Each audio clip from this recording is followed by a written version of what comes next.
एक छोटे से गांव में एक धोबी रहता था जिसका नाम रहीम था। रहीम बहुत मेहनती था और दिन भर कपड़े धोता था। उसके पास दो वफादार दोस्त थे, एक बंदर जिसका नाम भोला था, नाम मट्टू था, और एक कुत्ता जिसका नाम टामी था। रहीम इन दोनों से बहुत प्यार करता था और वो भी उसके साथ हर काम में मदद करते थे। एक दिन जब रहीम दरिया पर कपड़े धो रहा था, उसे एक अजीब सी चमकती हुई शय नजर आई।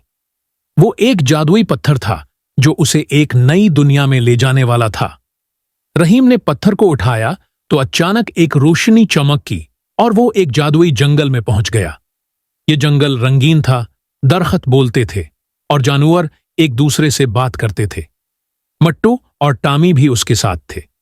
वहां एक बूढ़े इकाब ने उन्हें बताया कि यह पत्थर एक जादुई दुनिया की चाबी है, लेकिन उस दुनिया को एक खतरनाक ड्रैगन ने अपने कब्जे में ले रखा है। ड्रैगन ने जंगल के तमाम खजाने छीन लिए हैं और अब जंगल के जानवरों की जिंदगी मुश्किल हो गई है। रहीम और उसके दोस्तों ने फैसला किया कि वो ड्रैगन को शिकस्त देंगे और जंगल को इसके हाथ से निजात देंगे, खजाने वापस दिलाएंगे। रास्ते में उन्हें एक पहाड़ पर चढ़ना पड़ा जहां ड्रैगन रहता था।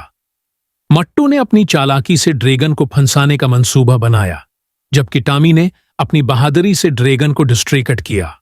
रहीम ने जादुई पत्थर का इस्तेमाल करते हुए ड्रैगन को एक गार में कैद कर दिया। ड्रैगन के शिकस्त खाने के बाद जंगल के जानवरों ने खजाने वापस पा लिए। बूढ़े इकाब ने रहीम और उसके दोस्तों का शुक्रिया अदा किया और उन्हें जंगल का हीरो करार दिया। रहीम ने जादुई पत्थर को वापस जंगल में दफन कर दिया ताकि कोई उसका गलत इस्तेमाल न कर सके। उसके बाद वो अपने दोस्तों के साथ गांव वापस आ गया। रहीम और उसके दोस्तों की वापसी पर गांव वाले बहुत खुश हुए। रहीम ने अपने तजुर्बे को एक सबक के तौर पर बयान किया कि हिम्मत, मेहनत और दोस्ती से हर मुश्किल पर काबू पाया जा सकता है।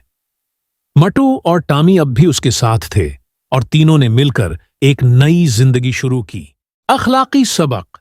ये कहानी हमें सिखाती है कि मुश्किलात का सामना करने के लिए हिम्मत, मेहनत और दोस्ती की जरूरत होती है।